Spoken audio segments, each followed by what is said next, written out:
Halo semuanya, nama aku Josh Cutie. Not really. Hari ini gue akan membahas tentang akun Instagram Gerakan Pria. Beberapa minggu lalu salah satu postingan itu masuk di explore page gue di Instagram. Gue nggak begitu mengkonsumsi meme Indo, apalagi yang kayak incel gitu. Jadi gue kayak gue nggak tahu ini kayak tujuannya bikin gue offended atau apa. Tapi gue kayak nggak lucu, ya udah gitu. Sampai gue lihat nama Instagramnya ini bukan meme. Ini adalah Gerakan Pria. Alasan gue mau bahas ini karena akunnya tuh goblok banget. Terakhir gue lihat tuh followersnya tuh 50k. Kayak pertama kali gue lihat, dan sekarang udah 200k. Berarti dia ini kayak berhasil menyebarkan ajarannya. Gerakan Pria, bantu lo ngelawan standar medsos yang gak nol tak. Standar TikTok X, standar medsos X. Lo mungkin gue mention kalau gue gak terlalu tahu apa itu standar TikTok, karena gue nggak ikutin tren-tren TikTok, ya gue nggak main TikTok. Keren banget lu bang, kan main TikTok bang, keren banget bang. Postingan pertama di akun ini, ketika lu sadar cewek yang lu suka cuma manfaatin lu sebagai ATM berjalan dan dia nggak ngasih feedback apapun ke lu. Adik ke-1 menyadarkan cowok-cowok agar melawan standar TikTok. Pertama, lagi-lagi gue nggak tahu apa itu standar TikTok. Kedua, itu red flag banget menurut gue ketika lu memberikan sesuatu ke orang lain dan lu mengharapkan ada feedback. Feedback apa yang lo mau? Bayarin selama dikasih jatah. Itukah feedback yang dimaksud?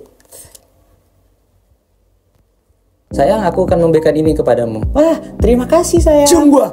Cium gua! Itu keputusan lo by the way buat ngasih sesuatu. Dan lo gak boleh membebankan penerimanya buat ngasih sesuatu balik ke lo. Karena, apa ya istilahnya tuh?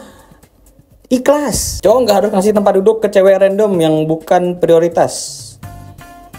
Ini topik yang banyak banget by the way dibahas di akun ini. Cowok nggak harus ngasih kursi ke cewek di KRL. Ya, emang nggak harus, Gue masih belum ngerti yang mau diperjuangkan di sini ini apa. Gerakan Pria ini apa? Oh, kami pria, kami mau duduk di KRL. Ya duduk aja. Standar tentang memprioritaskan wanita untuk duduk di KRL itu kan kayak bisa dibilang kayak ex-gentleman. Itu kan dari cowok-cowok sendiri yang nyiptain. Itu kan standar dari cowok-cowok gitu loh. Yang pakai kayak istilah effort gitu. Itu kan merupakan sebuah produk dari budaya patriarki gitu. Berarti Gerakan Pria ini melawan patriarki kah? Coba ya. Normalisasi cewek berdiri dan cowok duduk di KRL. Berarti bukan yang dapat duluan gitu ya. Berarti kayak harus cowok didulukan. Gitu, normalnya kayak gitu. Apa sih, lu mau setara apa enggak? Anjing, cewek berdiri, cowok duduk, itu bukan masalah. Emang bukan, lu yang bikin itu masalah. Lu tuh melihat cewek questionable, tapi ya gue gak tahu lu pernah lihat cewek apa enggak. Sebagai makhluk yang lemah. Jadi lu mikir kayak perempuan tuh butuh diprioritaskan. Padahal enggak. Soalnya nyatanya mereka tuh cuman pengen diperlakukan sebagai manusia. Oke, kita telusuri lagi. Gue belum tahu Gerakan Pria ini tentang apa. Ciri-ciri anomali cewek penumpang KRL non prioritas. Menatap sinis. Apa? Sinis apa? Apa? Yakin itu nggak di kepala lu doang? Bayangin misalnya lu balik kerja nih, terus lu naik KRL. Itu ekspresi muka lu pas masuk KRL gimana? Biasa aja kan?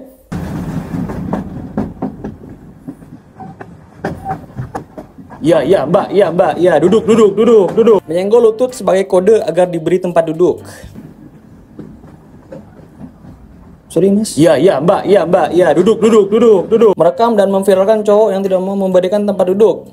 Gue nggak tahu ini pernah ada. Di sini dibilangnya viral, tapi gue kayak nggak pernah ngeliat yang kayak gitu. Gue nggak ada nemu postingan dari cewek yang ngeluh nggak bisa duduk. Nemunya kayak postingan dari cowok yang memframing seolah perempuan tuh butuh diprioritaskan. Hai mas, aku ngerti niat masnya baik nih. Masnya nggak tega ngelihat cewek-cewek pada berdiri. Tapi di sini aku pingin share beberapa hal. Narasi lu tuh salah karena lu beranggapan kalau cewek itu lemah dan nggak bisa berdiri. Enggak kok, mereka tuh kuat, mereka bisa berdiri. Tapi ketika misalnya pun ada perempuan yang kayak, mas saya cewek, saya pengen duduk, prioritasin saya dong. Kalau emang ada yang kayak gitu, cukup tahu kalau itu tuh juga produk dari budaya patriarki gitu, dari kalian yang kayak gentleman, my lady, kayak gitu-gitu kan, itu kan dari kalian. Kalau yang kalian komplain itu berarti yang kalian fight itu patriarki gitu. Jadi Gerakan Pria ini gerakan melawan patriarki. Apalagi nih, gerbong khusus wanita. Nah, gerbong khusus wanita tuh kalau kalian nggak tahu tuh kayak supaya wanita bisa merasa aman di KRL tanpa takut akan maraknya pelecehan seksual yang dilakukan oleh pria. Buat cewek pengguna KRL, apa alasan kalian nggak mau naik gerbong khusus wanita? Oke, pertanyaan yang harus ditanyakan tuh kan kayak, apakah benar? Apakah benar kalau kalian cewek-cewek itu nggak suka naik gerbong khusus wanita?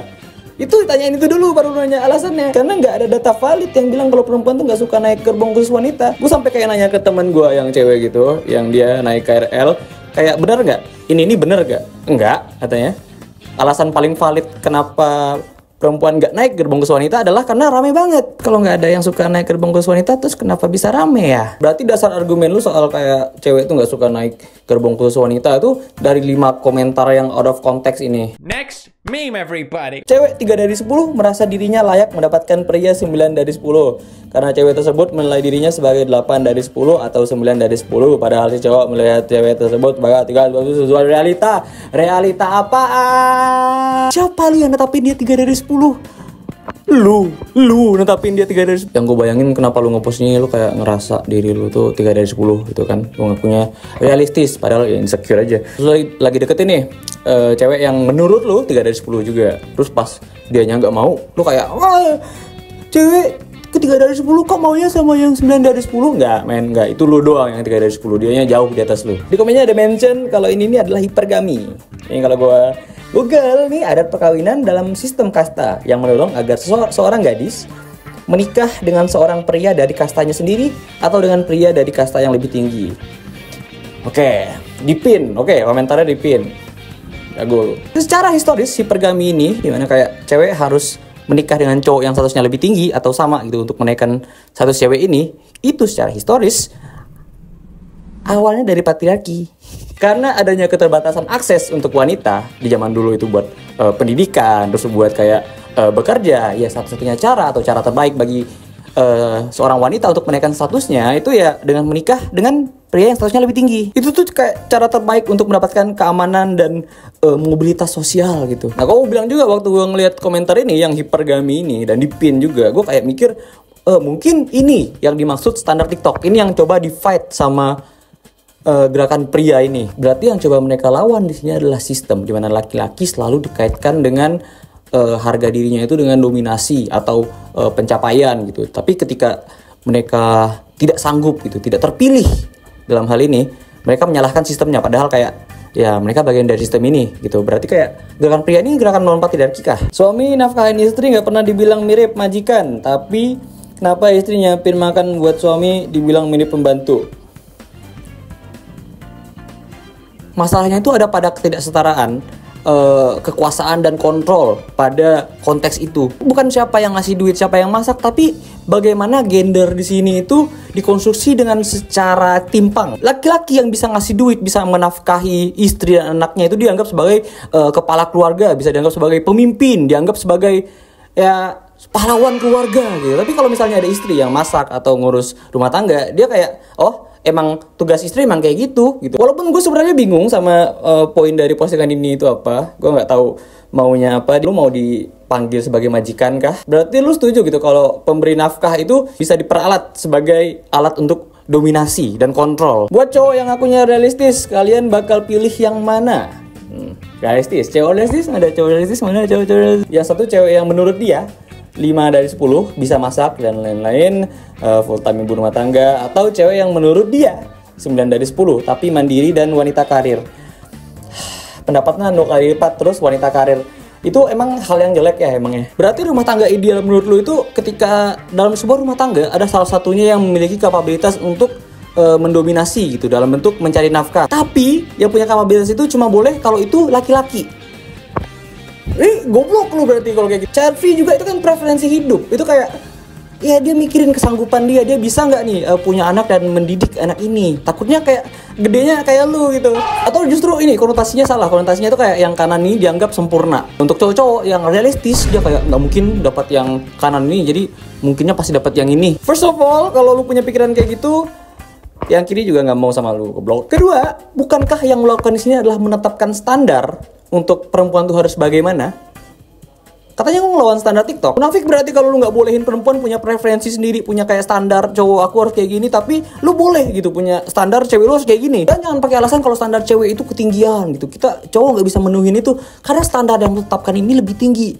Lu basically ngomong kalau lu butuh cewek yang nurut sama lu dan bisa lu kontrol gitu. Itu doang kan yang lu mau. Lu tuh pengen punya power kan sebagai cowok, itu maskulinitas lu tuh. Itu bukan ketinggian, itu nggak manusiawi malah. Dan bukan realistis namanya ketika lu mencari seorang pasangan dengan melihat nilai mereka dan melihat seseorang itu mencari yang nilainya lebih rendah dari diri lu sendiri. Karena dalam konteks ini yang lu cari itu seseorang yang bisa bikin lu ngerasa lebih baik akan diri lu sendiri gitu. Mungkin karena lu punya kontrol gitu contohnya. Itu kan bukan realistis, itu namanya insecure gitu. Yang lu cari itu bukan pasangan, itu korban buat lu manipulasi kan. Itu mungkin kenapa lu gak suka sama cewek independen, karena lu butuh dikasih makan nih. Insecurity lu nih butuh dikasih makan, maskulinitas lu nih.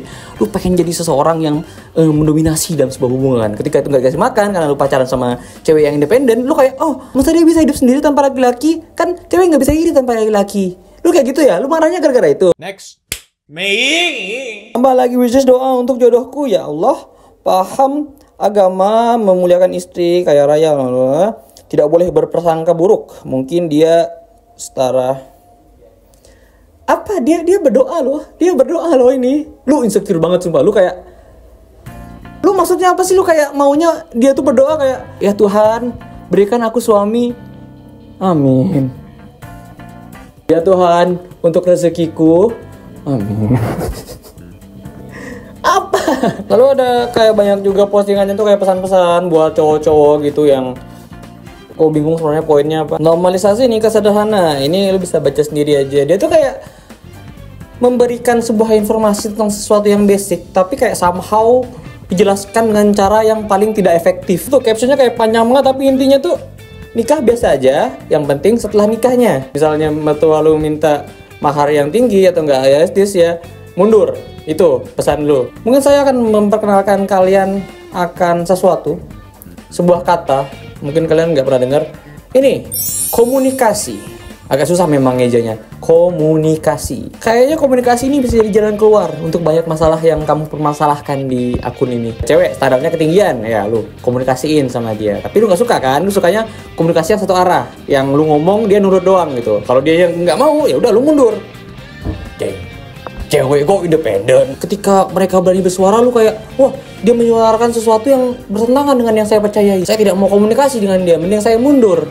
Tapi mungkin gue harus fokus dulu ke beliefnya mereka ini apa, hal yang mereka percaya ini apa. Yang mengerikan dari standar TikTok bukanlah ekspektasi cewek yang tinggi, tapi bagaimana cowok dipaksa memenuhi berbagai standar yang disebarkan oleh TikTok. Ya, standar apa tuh? Standar yang kalian buat sendiri kan sebenarnya. Jika tidak bisa memenuhi standar itu, maka cowok dianggap no effort, mau kondo, bahkan nggak ada harga dirinya. Ya, iyain aja. Kalau ada orang ngomong kayak gitu, lu iyain aja. Iya, lu mau kondo, iya. Contoh tadi hipergami yang gue bilang itu kan dari patriarki sendiri. Sekarang ketika ada cewek yang kayak gitu, lu ngerasa, oh standarnya tinggi banget mbak, saya nggak bisa mbak, saya nggak sanggup mbak. Ya kalau lu nggak suka sama pemikiran itu, lu lawan. Bukan dengan gerakan pria, tapi dengan ini. Pasti kalian familiar lah dengan konten-konten kayak Sigma male, Alpha male gitu, yang nge-gym yang itu tuh contoh kalau laki-laki itu memberikan standar sendiri untuk laki-laki itu harus kayak gimana, harus sempurna gitu.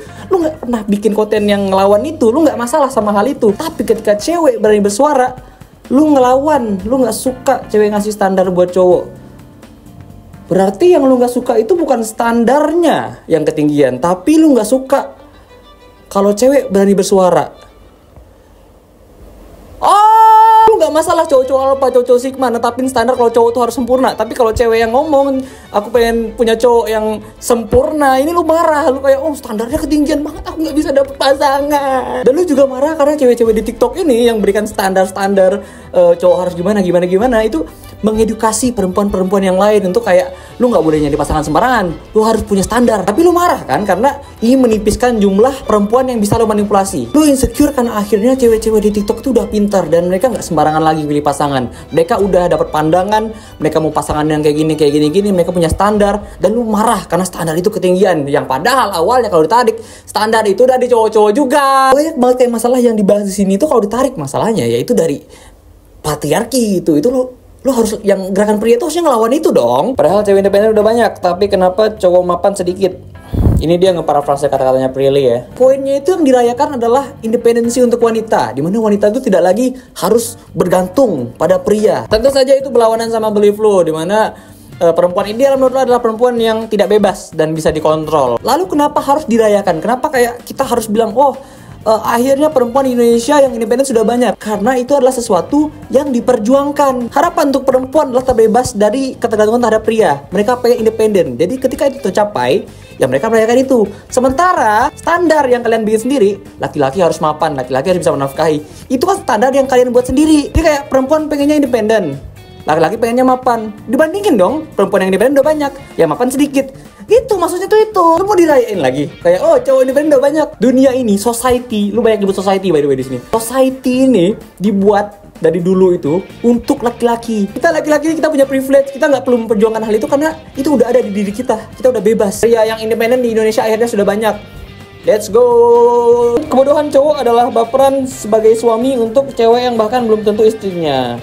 Apa meme-nya maksudnya? Apa hubungannya sama itu? Lagi-lagi itu salah lu sendiri sebagai laki-laki. Itu kayak lu yang effort ngasih duit itu kemauan lu sendiri. Dan kenapa lu juga nggak bawa kayak kasus yang misalnya cowoknya banyak minjem duit ceweknya gitu karena cowoknya hobi judol. Oh iya, karena beda kontesnya beda. Kalau kontesnya cewek minjemin cowok buat keperluan cowoknya itu kayak oh investasi kok, nggak apa-apa nanti aku yang nafkahin kamu.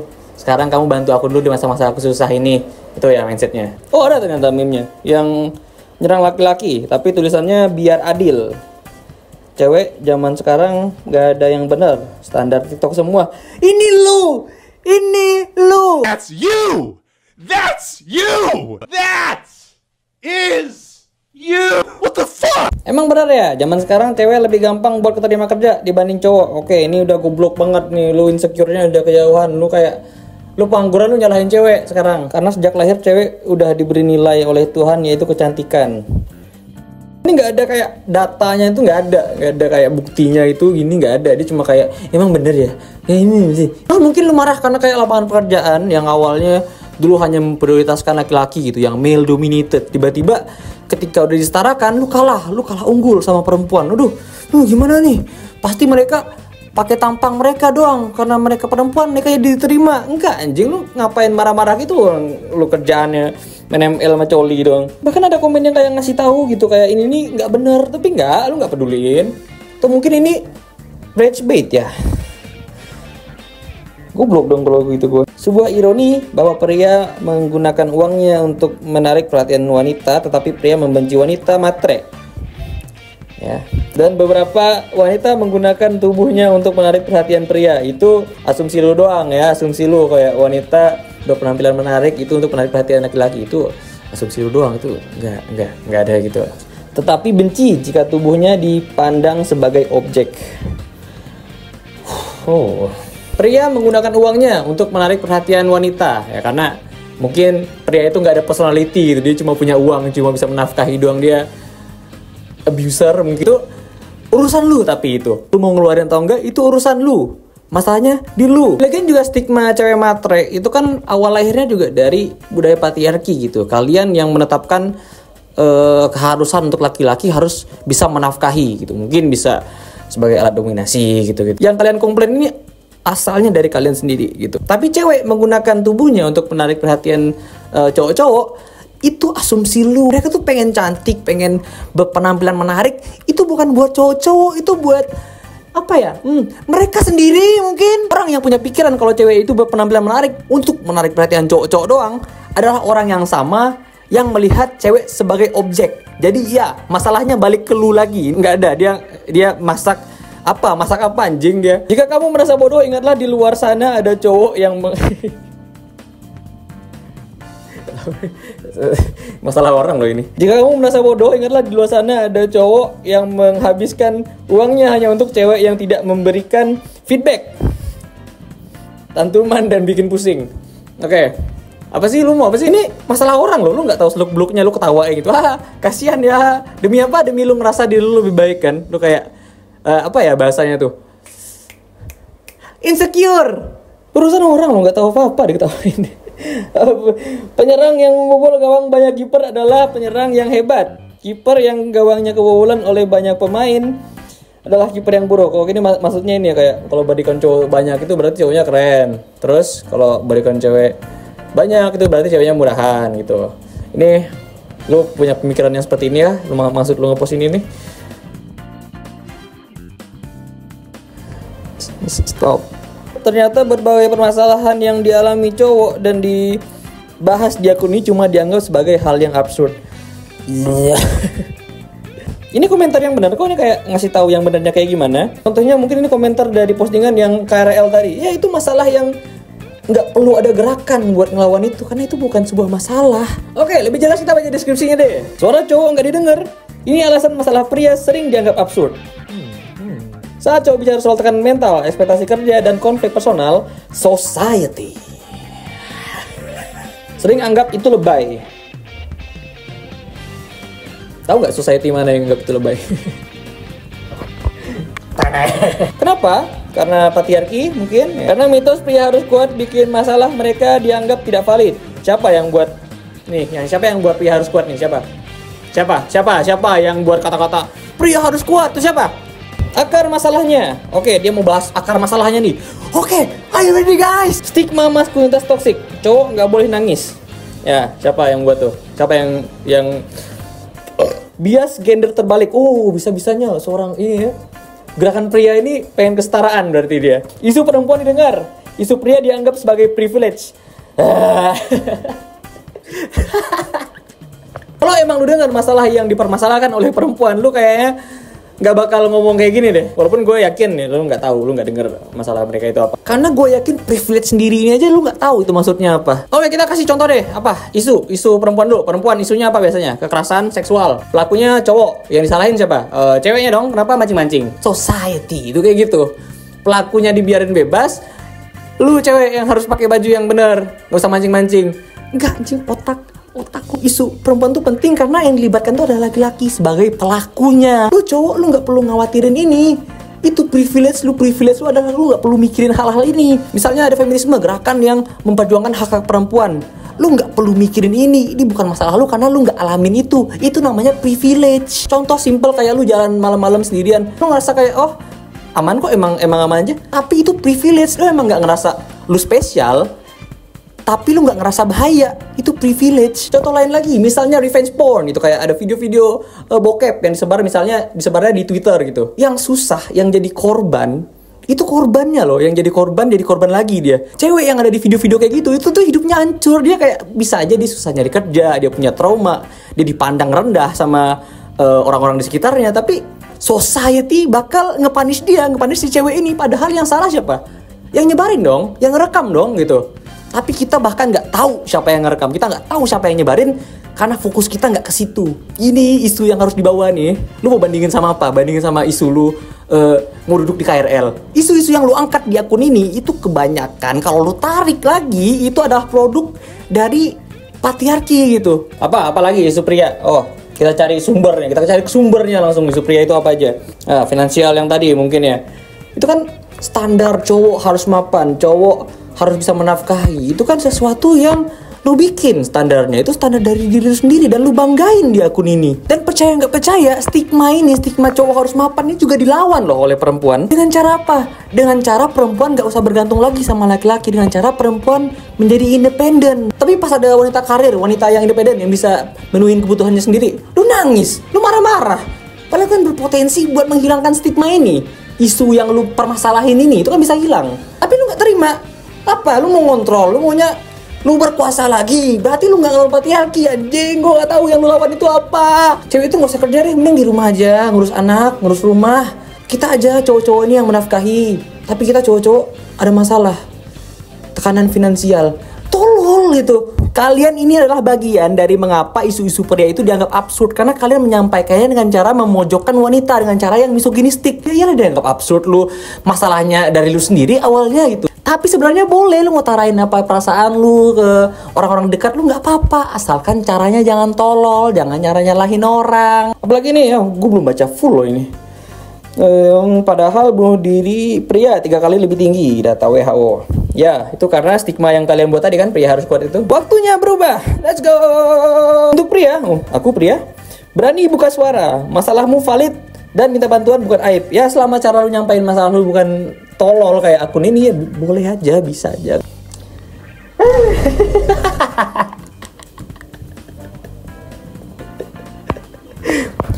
Untuk society.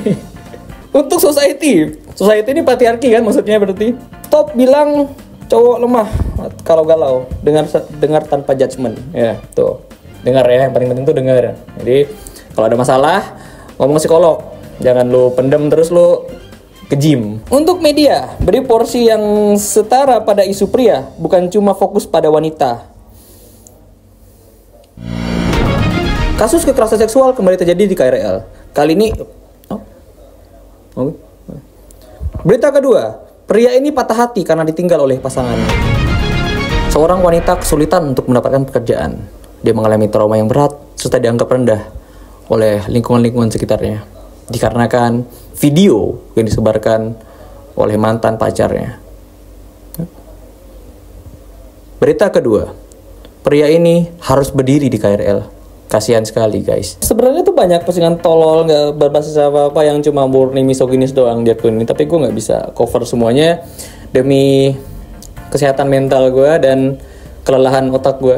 Gue harus tidur habis ini kayaknya. Walaupun udah sampai sini gue masih bingung gitu, kayak mau mereka ini apa, gue nggak tahu yang mereka mau apa. Mereka kayak cuma incel doang gitu. Tapi tujuan aslinya gue tahu gitu, buat endorse kan. Gerakan pria itu bukan hanya sesuatu yang kayak dua kata yang gak boleh digabungin menurut gue. Karena buat apa gitu, lu ngelawan apa? Yang lu lawannya kebanyakan budaya patriarki, yang kalau emang itu yang lu lawan ya udah ada feminisme gitu. Dan feminisme itu bukan hanya sebuah pergerakan untuk membela perempuan, tapi yang dibela adalah kesetaraan gender. Jadi laki-laki ini, kalian ini, pria ini, kalau emang ada masalah bakal dibantu juga kok, asalkan masalah itu benar masalah. Kecuali yang kalian perjuangkan itu di gerakan pria ini, yang kalian perjuangkan adalah menormalisasi kembali patriarki. Selama itu menguntungkan kalian, ya itu fuck you kalau kayak gitu. Atau mungkin akun ini cuma sekedar rage bait ya, buat engagement doang. Kalau emang itu tujuannya, gue kepancing banget berarti karena gue bikin video ini. Coba lu lihat beberapa komentar yang ada di postingan lu yang kayak gini-gini. Itu lu bangga gitu, lu bisa menginfluence orang-orang itu supaya bisa mikir kayak gini. Atau lu gak menginfluence tapi lu memvalidasi cara berpikir mereka. Ini kan pencapaian yang lu mau untuk pria, untuk kita ini. Gue juga laki-laki, lu mau kayak gini cara berpikir mereka. Udah jangan insecure lah pokoknya. Kalau emang ada masalah lu cari tahu sendiri dulu gitu, itu masalahnya apa gitu, sebelum lu kayak bikin gerakan-gerakan gini yang bisa aja nge-influence ke banyak orang gitu. Lalu apa tujuan gue buat video ini? Itu pertanyaan yang teman gue tanyain waktu gue bilang ke teman gue kayak, gue bikin video ini kayak ngapain? Lu mau mencoba merubah pikiran orang-orang yang pikirannya nggak mau diubah. Tapi kayak gue mikir gue bikin aja karena gimana ya? Gue nggak mau kayak gerakan pria itu cuma jadi salah-satunya sumber influence ke laki-laki yang belum tahu arah pandangnya tentang dunia ini bekerja bagaimana. Walaupun platform yang gue punya ini kecil dan platform yang dia punya itu udah ada 200.000 followers lebih, tapi ya gue harap banyaklah orang yang lebih ngebahas soal faktanya cara berpikir yang seperti ini gitu. Kalau kalian masih nonton sampai detik ini, thank you. Oh ya, thank you juga teman gue Yesa yang bantu gue diskusi soal apa-apa aja yang harus gue mention di video ini. Itu aja kali ya. Udah, bedain realistis sama insecure ya. Lo nggak realistis, lo insecure.